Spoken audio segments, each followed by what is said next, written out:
Hello everyone, कैसे हैं आप? उम्मीद करते हैं बढ़िया होंगे। तैयारी वारी चल रही होगी आप लोगों की। अभी फेस्टिवल का टाइम है। फेस्टिवल में ज़्यादा उलझने की ज़रूरत नहीं है। हो गया थोड़ा बहुत मनोरंजन, हो गया काफ़ी है। लेकिन पढ़ाई को भी कंटिन्यू रखें।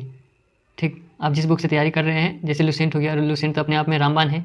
ठीक, उसको छोड़ना भी नहीं है। उससे लेकर के है ना, थोड़ा बहुत हो गया तो कुरान भी आप देख सकते हैं। और जो जनरल साइंस है ना, जो जनरल साइंस है, वो जनरल साइंस भी आपको लुसेंट से ही करना। लुसेंट जो आता है लुसेंट जो आता है सामान्य ज्ञान वाला, लुसेंट स्पेशल साइंस का नहीं है ना। उतना उतना डेप्थ में साइंस पढ़ने की जरूरत नहीं है। लुसेंट जो सामान्य ज्ञान आता है ना, जिसमें सारे सब्जेक्ट कंबाइंड आता है, उसी से आपको जनरल साइंस का भी तैयारी करना।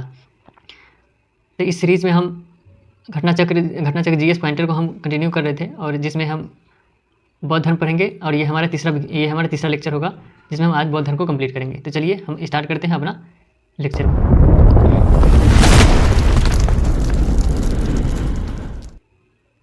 चलिए, इसमें पहला पॉइंट है कि गौतम बुद्ध का जन्म कहाँ हुआ था? तो गौतम बुद्ध का जन्म हुआ था 563 ईसा पूर्व में। और कहाँ हुआ था? लुम्बिनी में हुआ था। कहाँ हुआ था? लुम्बिनी, नेपाल में। लुम्बिनी कहाँ है? नेपाल में है। ठीक, तो आप रिलेट करके चलिए। एक पॉइंट है तो एक पॉइंट से आपको कई पॉइंट लेकर के चलना। तो कहाँ हुआ था? तो लुम्बिनी, नेपाल में। उसका डेट कितना है? तो 563 ईसा पूर्व। उसका बाद है बौद्ध के जीवन की वह घटना जिसे महावीर निष्क्रमण के रूप में जाना जाता है। वो कौन सा घटना है जिसको महावीर निष्क्रमण के रूप में जाना जाता है? तो उनका गृह त्याग को क्या बोला जाता है? महावीर निष्क्रमण। ठीक, संबंधित थी किससे? कौन सा वंश था उसका? तो कौलिय वंश था। किस वंश था? तो कौलिय वंश था। बुद्ध का जन्म हुआ था कहाँ हुआ था? तो लुम्बिनी नेपाल में हुआ था। गौतम बुद्ध के बचपन का नाम क्या था? तो गौतम बुद्ध के बचपन का नाम सिद्धार्थ था। क्या था? सिद्धार्थ। उसके बाद है अगला पॉइंट, बसाड़ स्तंभ अभिलेख,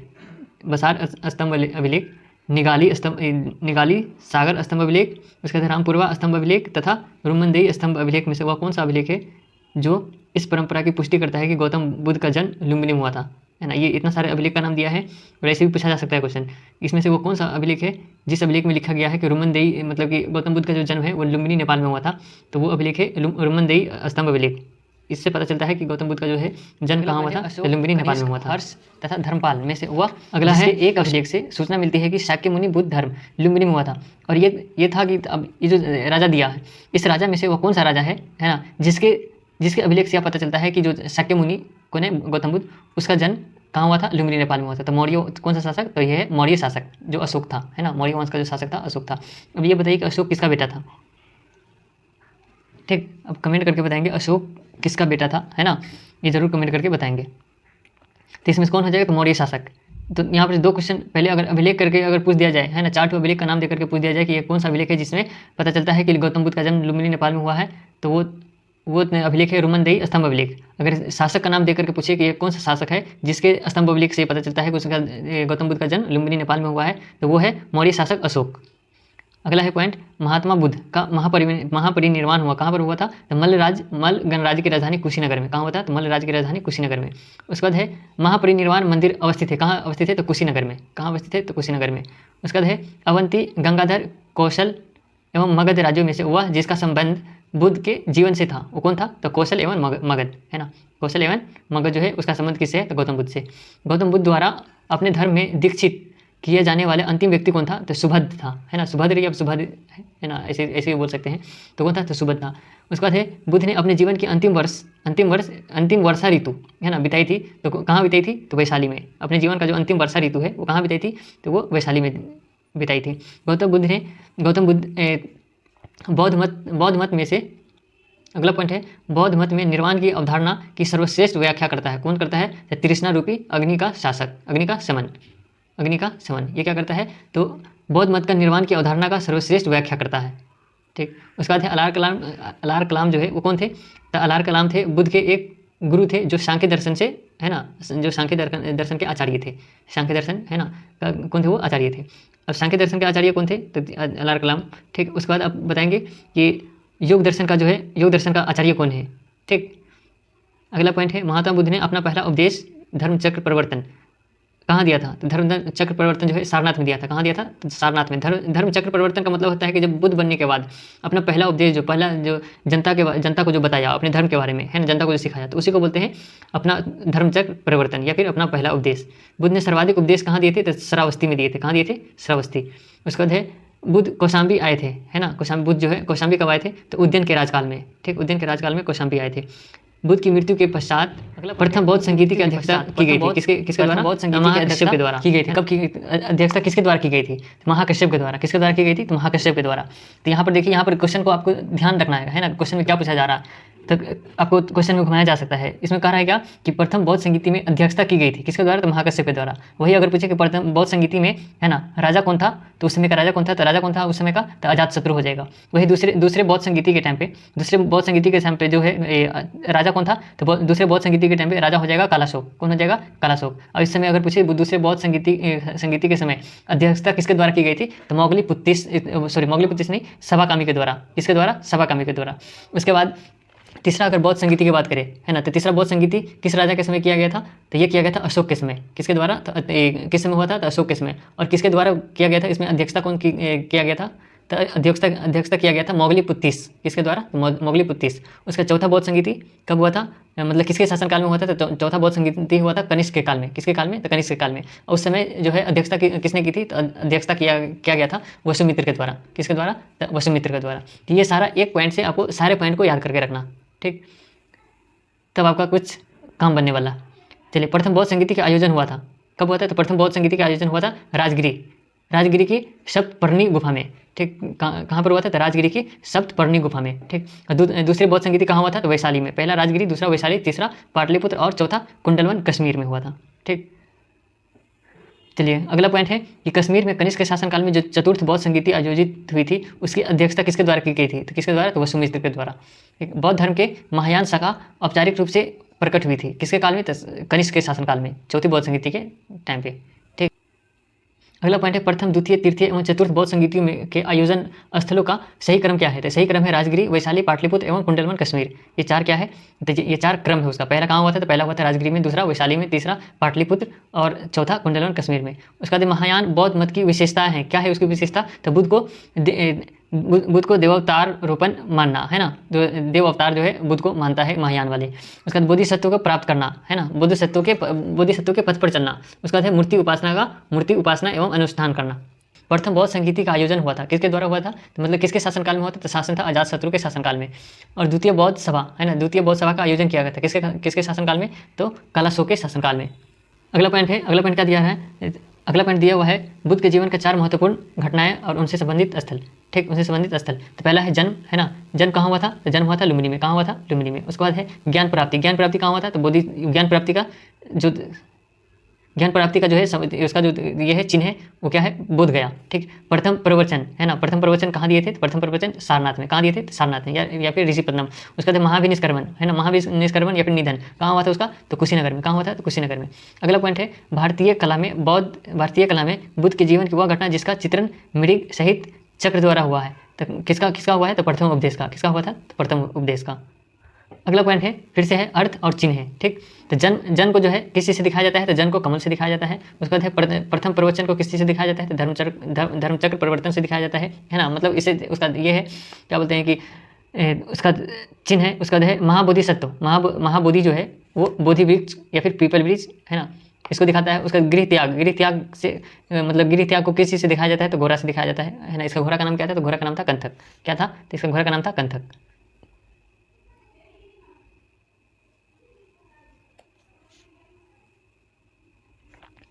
फिर अगला पॉइंट है फिर से है ना, उसके बाद है अगला पॉइंट है सही सम्मिलित करने के लिए। फिर से सही सम्मिलित करने के लिए क्या है कि प्रथम बौद्ध परिषद, है ना, प्रथम जो बौद्ध परिषद था उसका अध्यक्ष कौन था? तो प्रथम का अध्यक्ष था महाकश्यप। कौन था? महाकश्यप। दूसरे का कौन था? तो दूसरे का था सभाकामी। ठीक, तीसरे का कौन था? तो तीसरे का था मोगलीपुत्तिस, है ना, मोगलीपुत्तिस। और चौथे का कौन था? तो चौथे का था वसुमित्र। कौन था? तो वसुमित्र। ठीक, चलिए अगला पॉइंट है बौद्ध दर्शन की विशेषता के संदर्भ में सही कथन कौन कौन है? तो सारे का सारे, क्योंकि सारे का सारे सही कथन है ना, क्योंकि ये तो कोई ऑब्जेक्टिव है नहीं, क्योंकि ये घटना चक्र का जीएस पॉइंटर का है सारा का सारा पॉइंट। तो क्या कर रहा है कि बौद्ध दर्शन के, है ना, बौद्ध दर्शन का बीज गौतम बुद्ध की शिक्षाओं में मिलती है। ठीक, ये सही बात है। उसके बाद बुद्ध ने हमेशा दार्शनिक समस्याओं में उलझने के बजाय मानवीय कष्टों से मुक्ति के लिए नैतिक जीवन जीने के लिए जोर दिया है ना, मतलब कि बहुत सारा अगर लालच है तो उससे अच्छा है कि आप एक साधारण जीवन जीने के लिए कहा गया। ठीक, अगला पॉइंट है कर्मापा लामा तिब्बत के बुद्ध संप्रदाय के जिस वर्ग है ना, जिस वर्ग का है वो कौन सा वर्ग है, बुद्ध के संदर्भ में सही कथन बताने के लिए कांगयुपा। ठीक, तो महात्मा बुद्ध के संदर्भ में अगर सही कथन बताएंगे तो इसमें सारा का सारा पॉइंट क्या है, सही है। उनका जन्म कपिलवस्तु लुम्बिनी में हुआ था, हाँ ठीक है ये। ठीक, उन्होंने बोध गया में ज्ञान की प्राप्ति किया था, ये हाँ ये भी ठीक है। उन्होंने वैदिक धर्म को अस्वीकार किया था, ये भी ठीक है, क्योंकि वो नास्तिक धर्म है ना। कौन सा धर्म, वो नास्तिक धर्म है, तो इसलिए बौद्धिक धर्म को क्या करेगा, मतलब कि उन्होंने वैदिक धर्म को क्या करेगा, अस्वीकार करेगा, कोई भी धर्म वो मानेगा नहीं। उन्होंने आर्य सत्य का प्रचार किया था, किसका प्रचार किया था, आर्य सत्य का। ठीक, तो इसको ध्यान में रखेंगे। अगला पॉइंट है ना, बोध गया में महाबोधि मंदिर बनाया गया है, किसके लिए बनाया गया है, तो गौतम बुद्ध को ज्ञान प्राप्त हुआ है ना उस समय, है ना। उस समय क्या किया गया, बोध गया में महाबोधि मंदिर का निर्माण किया गया। उसके बाद है कि बोध गया में बोधि वृक्ष को नष्ट कर दिया था, किसने, तो शशांक ने, शशांक है ना। बस शशांक कौन था, इसको बताएंगे आप जब साउथ इंडिया की हिस्ट्री पढ़ते हैं, है ना। तो साउथ इंडिया की हिस्ट्री में पढ़ते हैं, है ना, बंगाल का शासक, है ना, तो बंगाल के शासक में ही आता है शशांक। बोध गया में स्थित वर्तमान बोधि वृक्ष अपने वंश की पंचम पीढ़ी का, अपने वंश का पंचम पीढ़ी को बताता है। बोध गया में जो स्थित है वर्तमान कौन सा बोधि वृक्ष, तो अपने वंश का पंचम पीढ़ी का ये संदेश देता है। ये प्रमुख बौद्ध पवित्र स्थल जो निरंजन नदी के तट पर स्थित था, वो कौन था, बोध गया। ठीक, उसका अगला पॉइंट है बुद्ध के उपदेश संबंधित, है ना, आचरण की शुद्धता का पवित्रता से है। ठीक, उसके बाद है बुद्ध के जीवन काल में ही संघ प्रमुख होना चाहता था, तो वो कौन था, तो वो था देवदत्त। ठीक, अगला पॉइंट है गौतम बुद्ध ने अपनी मृत्यु के उपरांत बौद्ध संघ के नेतृत्व के लिए नामित किया गया था, तो किसको, तो किसी को भी नहीं, है ना। कहा कि गौतम बुद्ध ने अपनी मृत्यु के उपरांत बौद्ध संघ को नेतृत्व करने के लिए नामित किया गया था। गौतम बुद्ध जो है अपने मतलब मरने से पहले किसी को ये नहीं बताया था कि मेरे मरने के बाद, है ना, इस धर्म को चलाने के लिए कोई पर्टिकुलर किसी इंसान का नामित नहीं किया गया था। इसका कहने का मतलब ये है। उसके बाद है अष्टांग मार्ग की संकल्पना अंग है, तो अष्टांग मार्ग की संकल्पना अंग क्या है, तो धर्म चक्र परिवर्तन सूत की विषय वस्तु का। ठीक, उसके बाद है अगला है गौतम बुद्ध के बारे में सत्य कथन क्या है, तो वे कर्म में विश्वास करते थे एवं निर्वाण प्राप्ति में विश्वास करते थे, कर्म में विश्वास करते थे और निर्वाण प्राप्ति में विश्वास करते थे, और वो मूर्ति पूजा में विश्वास नहीं करते थे। बौद्ध संघ में भिक्षुनी के रूप में स्त्रियों में प्रवेश की अनुमति बुद्ध के द्वारा दी गई थी। किसमें, कब कहाँ से दी गई थी, तो ये दी गई थी वैशाली से। कहाँ से, तो वैशाली में पहली बार जो है कि बौद्ध संघ में, है ना, भिक्षुनियों को जो है इसमें बौद्ध धर्म में प्रवेश के लिए अनुमति दिया गया था। त्रिपिटक क्या है, तब बुद्ध के उपदेश का संग्रह है त्रिपिटक। वह बौद्ध ग्रंथ जिसमें संघ जीवन के नियमित प्राप्त होते हैं, कौन है, तो विनय पिटक है। ठीक, उसका बाद यमक, बुद्ध और पिटक संबंधित है किससे, तो अभिधम से। उसका बाद है वह बौद्ध साहित्य जिसमें महात्मा बुद्ध के नैतिक एवं सिद्धांत संबंधित प्रचलन संकलित है, तो कौन है, तो सूत पिटक है। उसके बाद है बौद्ध धर्म में त्रिरत्न का अभिप्राय है, बुद्ध, धम्म और संघ।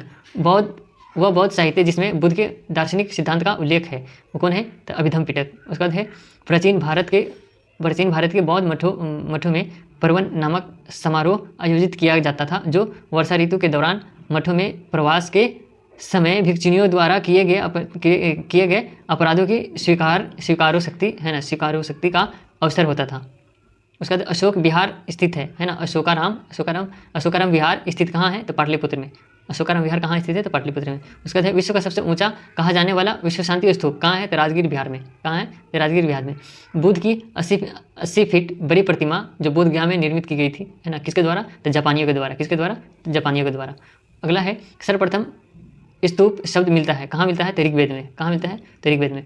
अगला पॉइंट है प्राचीन भारत के संदर्भ में सही कथन है, स्तूप आमतौर पर एक अवशेष का निक्षेपागार होता है ना। भारतीय कला में स्तूप, चैत्य और विहार का निर्माण, है ना, निर्माण संबंधित किससे है, तो बौद्ध धर्म से है ना। स्तूप, चैत्य और विहार जो है उसका निर्माण संबंधित किससे है, तो बौद्ध धर्म से। उसके बाद है धन्यकटक, है ना, धन्यकटक जो महासंघियों के अधीन एक प्रमुख बौद्ध केंद्र के रूप में समृद्ध हुआ। यह क्षेत्र अवस्थित था, कहाँ था, तो आंध्र में। आंध्र बोले तो आंध्र प्रदेश। सारनाथ, सांची, बोधगया एवं कुशीनगर में वह स्तूप स्थल जिसका संबंध भगवान बुद्ध के जीवन की किसी भी घटना से नहीं रहा है, वह कौन है, तो सांची, है ना। सांची का जो स्तूप है या फिर सांची, उसमें बौद्ध धर्म के किसी भी घटना से संबंधित नहीं है। उसके बाद है अनात्मवाद सिद्धांत किसे है, तो यह है बौद्ध धर्म से, बौद्ध या फिर बौद्ध दर्शन से है। संसार अस्थित और क्षणिक है का बौद्ध, जैन, गीता और वेदांत में से जिसमें संबंध है वो कौन है, तो यह है बौद्ध में है ना। बौद्ध के द्वारा बताया गया है कि क्या है, संसार अस्थिर है ना और क्षणिक है, मतलब कुछ ही दिनों का खेल है संसार। एशिया में ज्योतिपुंज के तौर पर जाना जाता है किसे, गौतम बुद्ध को लाइट ऑफ एशिया कहते हैं। सर एडविन अर्नाल्ड की पुस्तक द लाइट ऑफ एशिया आधारित है किससे, द ललित विस्तार पर। अगला पॉइंट है क्षणिकवाद का प्रतिपादन किया था किसने, तो बुद्ध ने। भारत के सांस्कृतिक इतिहास के संदर्भ में पारमिता, है ना, पारमिता शब्द का सही विवरण है किसमें है? तो वे परिपूर्णता जिनकी प्राप्त से बोधिसत्व पथ प्रशस्त हुआ। उसका है बौद्ध धर्म के महायान और हीनयान संप्रदायों में सर्वाधिक मौलिक अंतर तो देवी देवताओं को पूजा के आधार पर है ना। जो बौद्ध धर्म का महायान और हीनयान जो है संप्रदाय, उसमें मेन अंतर क्या है? तो देवी देवताओं को पूजा करना, है ना। क्योंकि एक जो संप्रदाय बन गया था वो देवी देवताओं को पूजा करने लगा था, मतलब गौतम बुद्ध का मूर्ति बनाने लगा था, और एक जो था जिसमें से गौतम बुद्ध का मूर्ति नहीं बनाता था, ठीक, क्योंकि गौतम बुद्ध खुद मूर्ति में विश्वास नहीं करते थे। उसके बाद गौतम बुद्ध को एक देवता का स्थान दिया। गौतम बुद्ध को एक देवता का स्थान जिस राजा के युग में प्राप्त हुआ है वो कौन सा है? तो कनिष्क के काल में गौतम बुद्ध को एक देवता का स्थान दिया गया है। किसके काल में? तो कनिष्क के काल में। उसके बाद है भारत में सबसे पहले जिन मानव प्रतिमाओं को वो पूजा गया, है ना, वो कौन थी? तो बुद्ध। मतलब भारत में सबसे पहले जिन मानव की प्रतिमाओं को पूजा गया था वो कौन था? तो बुद्ध था, है ना। भारत में जो है जैसे मूर्ति पूजा होता है ना, तो मूर्ति पूजा में सबसे पहले जो पूजा हुई थी, है ना, भारत के अंदर में, सबसे पहले बुद्ध की प्रतिमा को ही पूजा किया गया था। उसके बाद देश में जिस धर्म के लोग ने मूर्ति पूजा की नींव रखी वो कौन था? तो वो बौद्ध धर्म है ना। धर्म भी कौन है? बौद्ध धर्म है। बौद्ध धर्म के लोग सबसे पहले मूर्ति पूजा भी स्टार्ट किया था। गंधार शैली की मूर्ति में बुद्ध के सारनाथ में हुए प्रथम धर्मोपदेश से संबंध प्रवचन मुद्रा का नाम क्या है? तो क्या है वो? तो धर्मचक्र। उसके बुद्ध की बड़ी प्रतिमा बनाई गई थी किसके काल? कुषाण के काल में। उसके भगवान बुद्ध की प्रतिमा कभी कभी एक हस्त मुद्रा युक्त दिखाई गई है जिसे भूमि स्पर्श मुद्रा कहा जाता है। यह प्रतीक मार के प्रलोभनों के बावजूद अपनी सुचिता और शुद्धता का साक्षी होने के लिए बुद्ध का धरती का आह्वान है। उसके बाद भूमि स्पर्श मुद्रा की सारनाथ बुद्ध की मूर्ति संबंधित है। किसके काल से संबंधित है? तो गुप्त काल से। उसके बाद सम्मिलित करने के लिए दिया है, जैसे परिव्राजक, है ना, परित्यागी व भ्रमणकारी को बोला जाता है ना, परित्यागी। उसके बाद श्रमण किसको बोला जाता था? है ना, तो भिक्षु या साधु को श्रमण। उपासक, बौद्ध धर्म का साधारण अनुगामी क्या कहलाता था? उपासक। उसके बाद मल्ल गणराज्य की राजधानी कहाँ थी? तो पावा और कुशीनगर में। कहाँ थी? तो पावा और कुशीनगर में। अगला पॉइंट है अशोक, कनिष्क, हर्षवर्धन तथा वसुमित्र शुंग में से बौद्ध मत के विस्तार में योगदान देने वाला शासक कौन है? तो अशोक, कनिष्क और हर्षवर्धन। अगला पॉइंट है सम्मिलित करना है सारनाथ जो है सारनाथ जो है ये अशोक का सिंह स्तंभ शीर्ष है ना। सारनाथ से जो है अशोक का जो सिंह है ना, सिंह स्तंभ शीर्ष है। उसका नालंदा जो है बौद्ध अधिगम की महान पीठ है, ठीक। अगला पॉइंट है महायान बौद्ध धर्म की संबोधित अवलोकितेश्वर को और जिस अन्य नाम से जानते हैं वो कौन है? तो वो है पद्मा पानी, है ना। चित्र सर्वाधिक प्रसिद्ध और प्रायः चित्रकारी है जो स्थित है कहाँ है? अजंता में। हीनयान अवस्था का विशालतम एवं सर्वाधिक विकसित शैलकृत चैत्यगिरी स्थित है कहाँ है? तो कार्ले में। वह शैलकृत गुफा जिसमें 11 सिरों के बोधिसत्वों का अंकन मिलता है स्थित है कहाँ है? तो कन्हेरी महाराष्ट्र में। उसके बाद है शिशु द्विमग के रचयिता कौन है? तो बुद्ध घोषा, है ना, बुद्ध घोषा। प्रथम शताब्दी ईस्वी में जिस भारतीय बौद्ध भिक्षु को चीन भेजा गया था वो कौन था? नागार्जुन, है ना। प्रथम शताब्दी में, है ना, किस बौद्ध भिक्षुओं को चीन भेजा गया था? तो नागार्जुन को। शून्यता के सिद्धांत का सर्वप्रथम प्रतिपादन करने वाले बौद्ध दार्शनिक का नाम क्या है? तो नागार्जुन है। वो भी क्या है? नागार्जुन जिस बौद्ध संप्रदाय के थे वो कौन थे? तो वो माध्यमिक थे। विक्रमशिला, वाराणसी, गिरनार एवं उज्जैन में से बौद्ध शिक्षा का केंद्र कौन था? तो विक्रमशिला। कौन था? तो विक्रमशिला। उसके बाद है वल्लभी विश्वविद्यालय स्थित है कहाँ? कहाँ था? तो वल्लभी गुजरात में था। नालंदा विश्वविद्यालय की स्थापना का युग कौन है? तो गुप्त युग में स्थापना किया गया है। नालंदा विश्वविद्यालय के संस्थापक कौन है? तो कुमारगुप्त थे। कुमारगुप्त के द्वारा बनवाया गया था। नालंदा विश्वविद्यालय विश्व प्रसिद्ध था किस लिए? तो बौद्ध धर्म दर्शन के लिए, है ना। नालंदा महाविहार के पतन का कारण राजकीय प्रश्रय मिलना, है ना, मतलब बंद होना और अंततः इस्लामी आक्रमण, है ना, जो किसने किया था? तो बख्तियार खिलजी ने आक्रमण किया था।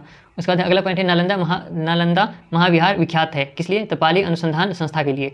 बौद्ध धर्म और जैन धर्म दोनों में समान रूप से विद्वान था। वो क्या विद्वान था? तो वे वेद प्रामाण्य के प्रति अनास्था, है ना, कर्म कांडों की फलवत्ता का निषेध और प्राणियों की हिंसा का निषेध, है ना, मतलब अहिंसा का ये करना।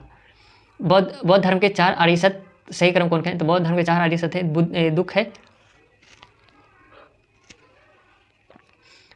है, दुख का कारण है, दुख निरोध है और दुख निरोध का मार्ग है, ठीक। यह उसका 4 आर्य सत्य। बौद्ध तथा जैन दोनों ही धर्म में विश्वास करते हैं कि कर्म। अगला पॉइंट है बौद्ध तथा जैन दोनों ही धर्म विश्वास करते हैं कि कर्म तथा पुनर्जन्म के सिद्धांत सही है। है ना। दोनों का दोनों क्या है, कर्म में विश्वास करते हैं और पुनर्जन्म में। बौद्ध धर्म के विषय में सही कथन है कि आत्मा की सत्ता नहीं है, आत्मा की सत्ता नहीं है। उसने है ना वर्ण एवं जाति को अस्वीकार नहीं किया, उसने ब्राह्मण वर्ग की सर्वोच्चता सामाजिक कोटि को चुनौती दी, उसने कुछ शिल्पों को निम्न माना।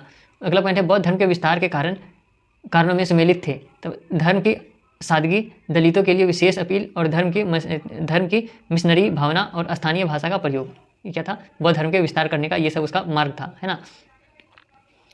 आरंभिक मध्ययुगीन समय में बौद्ध धर्म का पतन जिस कारण से शुरू हुआ है वो क्या है, तो जिस बौद्ध धर्म का जो पतन है वो पतन होने का कारण क्या है, तो वो पतन होने का कारण है उस समय तक बुद्ध का, है ना, विष्णु के अवतार मुझे जाने लगे और वैष्णव धर्म का हिंसा बन गए, है ना, वैष्णव धर्म का हिंसा बन गए। उसके बाद ये कुछ अगला खास पॉइंट नहीं है। अगला पॉइंट है कुछ शैलकृत बौद्ध गुफाएं कुछ चैत्य कहते हैं जबकि अन्य को विहार। दोनों में अंतर क्या है, देखो कुछ शैलकृत कुछ बौद्ध गुफाओं ऐसे हैं जिसे क्या कहा जाता है, तो जिसे चैत्य कहा जाता है, और कुछ ऐसे भी है जिसको विहार कहा जाता है। दोनों में अंतर क्या है, तो कह रहा है चैत्य पूजा स्थल होता है, चैत्य क्या होता है, तो वो पूजा स्थल होता है, जबकि विहार बौद्ध भिक्षुओं का निवास स्थान होता है। चैत्य क्या होता है, पूजा स्थल होता है, जबकि विहार बौद्ध भिक्षुओं का निवास रहने वाला जगह होता है। उसके बाद है वह बौद्ध शाखा जो सल्तनत काल में सबसे प्रभावशाली थी, तो कौन था, तो वज्रयान।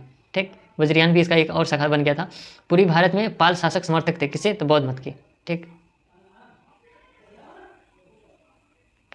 तो चलिए आज हमारा ये बौद्ध धर्म खत्म हुआ। कल हम अगले वीडियो में जैन धर्म को स्टार्ट करेंगे। आप चैनल पर बने रहे, चैनल को सब्सक्राइब नहीं किए तो चैनल को सब्सक्राइब कर लीजिए और बेल आइकन भी दबा दीजिए ताकि जितने ही वीडियो आएंगे वो सारे वीडियो का नोटिफिकेशन आपके पास पहले पहुंच जाएंगे, है ना। और इस सीरीज़ में हम आपको सारे सब्जेक्ट का हम ये घटना चक्र का जीएस पॉइंटर जो है वो सारा पढ़ाने वाले हैं ताकि आपकी तैयारी अच्छे से हो पाए। तो चलिए, थैंक यू, धन्यवाद।